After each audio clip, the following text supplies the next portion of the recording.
Hey everybody, what is going on? I am Maximus Rex and this is Big Baby Reviews. Today is Eric Larson Day. We're taking a look at Savage Dragon issue number 48, cover dated April 1998. We're getting towards the end of my run of Savage Dragon issues. It stops at issue number 50. So we've got just a couple more reviews after this of Savage Dragon. Then we'll be moving on to some other Eric Larson stuff that he's done in the past years for mostly for Marvel, I think. I don't think I have any specific DC material. We'll be looking at Defenders and other stuff. Pretty typical cover here, not much to say about it. The two kind of characters that are going to be facing off within the issue are facing off on the cover, giving you an idea of what we're going to be getting here. And that's pretty much all I have to say about that one. Not sure about the green color scheme all the way throughout. The dark green background and the logo and stuff kind of competes a little bit with the green of the Savage Dragon and, flattens things a little bit. But other than that, pretty solid cover.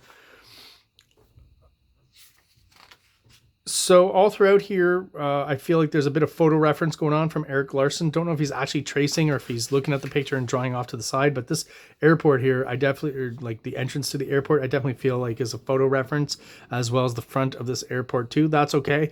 I've done this kind of shot before in my own Big Baby series in issue number 2. Very similar to this. It's a splash page though, establishing shot where you see the front of the airport, a little more of the road and the cars down here and the airplanes in the background taking off. So, I guess that's a pretty standard establishing shot for an airport, right? Makes sense to throw an airplane taking off or landing to drive the point home is what I'm trying to say.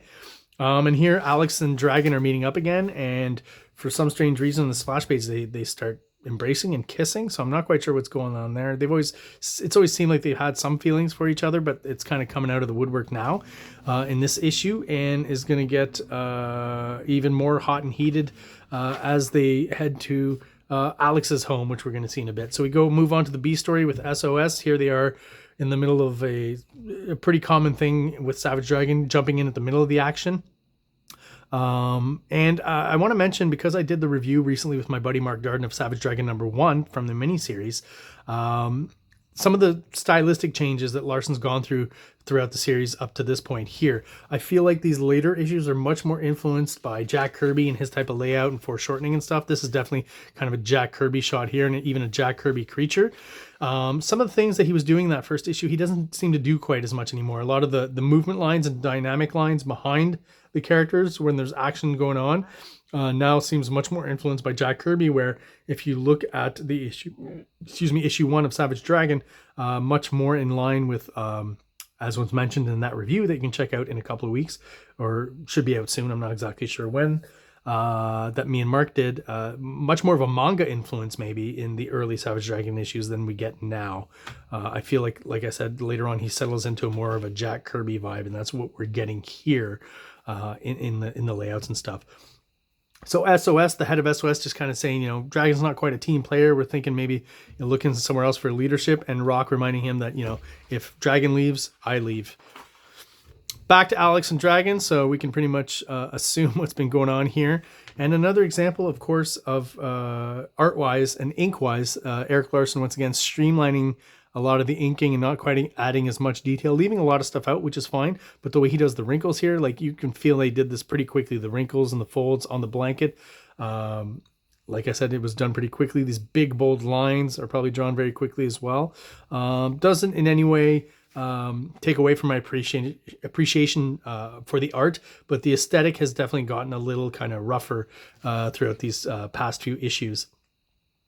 We go to C story now with Barbaric seeing his child, and I'm not quite sure here if they're hinting at something with the child maybe not being Barbaric's or something. They have a daughter, but the baby doesn't quite seem to resemble either character, right? So Barbaric, I mean, his skin is red, and clearly Ricochet is a Caucasian, so the fact that this baby here is slightly more brown or slightly more dark skinned, I guess maybe they're hinting at something. I'm not quite sure. I'm a little confused if that's what's going on here, or if it's just meant to be kind of a quick representation of the situation with Ricochet and Barbaric and their newborn baby. I mentioned this before with Barbaric. I really like how Eric Larson is drawing these high top shoes on him. I think he's doing a really good job, and a bit of a Frank Miller influence there. So, I think Frank Miller was doing this kind of stuff in Sin City and around at the same time, so maybe that's where Eric Larson got the vibe for the way he's drawing the shoes here. you know, where they're kind of rough, but still more detailed than maybe he would have done in the past. This is interesting too. Definitely feel like he's using photo reference for the houses in this issue. So this one here, and I'll just go back real quick to the shot of Alex's house that I didn't mention here. This definitely feels like it's photo referenced, which makes sense when you want to draw some fairly elaborate houses constructed, you know, with different elements and stuff, instead of just the square rectangular kind of Simpsons house that most people will do.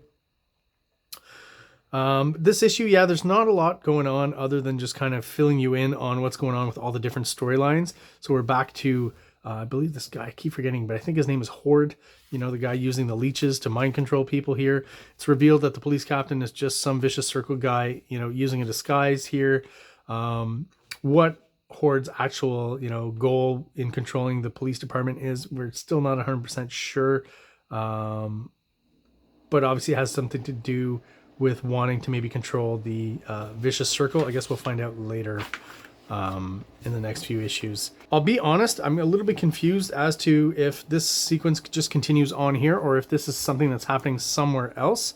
So maybe just, you know, telling you that the Overlord's armor is escaping here from its prison, and then to some other sequence where Mace and She-Dragon bust in on members of the Vicious Circle. Remember, Cyberface now is the head or the brain of Brady Ape, where it used to be Hitler before, but Hitler's brain was actually taken out of the dome here and I believe shot. I don't remember exactly. I think it was squished or destroyed or whatever.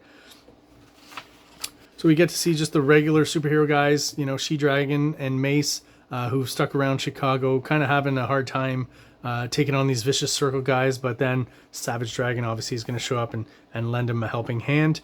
They attack Dragon here, so he realizes that the leech guy, as he calls him here, I think his name is Horde again, I don't know for sure, I forget, that they're being mind controlled, so just reaches behind them and squishes these leeches that are stuck to their necks. And then we get the confrontation that was hinted at on the cover between Chicken Head Guy, Powerhouse, and Savage Dragon. I'm not quite sure.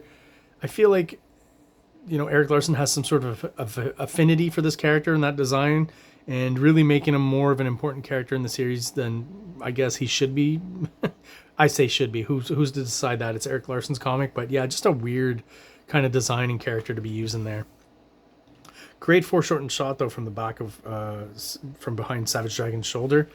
We get another pinup by Ruben Rude. This one's kind of interesting. Ruben Rude, if I'm not mistaken, is a colorist, right? So this is kind of a, I'm going to assume some sort of painting he's done, not digitally, but with actual materials. Pretty interesting. It's another depiction of Powerhouse, some chicken characters, almost like this is some sort of carnival freak show kind of vibe. I think the art looks pretty cool, as opposed to some of the past pinups we've seen in the past few issues.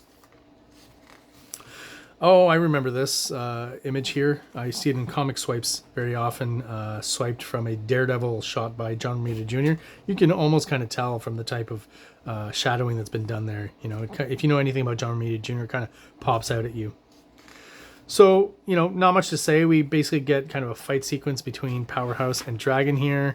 And again, looking at these, I really feel like now, you know, as opposed to the beginning of the series, Larsen's taking a lot of inspiration from Jack Kirby. He's doing the 4-page kind of Jack Kirby action sequence here that I've talked about before. And, well, Powerhouse, you know, sucker punching Dragon and getting away, at least for the moment. We get Dragon visiting the police department once again, all his old friends I used to work with Frank, you know. Frank mentions, you know, we could sure use one, another person like Dragon, as you know, Dragon said, I came, you looking to find another one like me, right? In any case, I still don't have a clue. Prior to showing up in the burning field, you seem to have gotten all your knowledge from a couple of days worth of satellite TV, but beyond that, Zippo. So Frank's kind of zeroing in on the fact that, you know, he's pinpointing, without knowing exactly where Dragon came from, some of the details of his personality and why Dragon is the way he is and what he can remember and what he can't, right? So he's figured out that basically all of his knowledge is just from a few days of watching TV before he, you know, was found in that burning field. And we get one last shot of the Vicious Circle here, letting us know that somehow they did actually get a hold of Overlord's armor. So I guess that's what they were going for there. And for some reason, Brainiape seems to, or Cyberforce seems to think the Vicious Circle will be mine to command once more if he's got control of Overlord's armor. And I guess we'll find out later in next few issues if that is true. So yeah, not a super eventful issue, mind you. We got 2 more to go before, and the 50th issue is an anniversary issue, probably more pages and stuff. So I'm looking forward to looking at that one.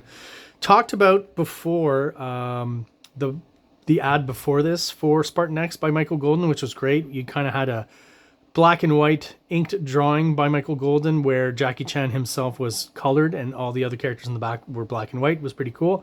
It almost feels like they're catching, Michael Golden is just not quite finished all the work, and they're just taking that stuff and using it for the ads, even though it's not complete, where, part of that first ad wasn't even colored. Now we're kind of getting the same thing, and it almost feels like this one hasn't even been inked. They've colored Jackie Chan, I guess, to keep it consistent with the first ad.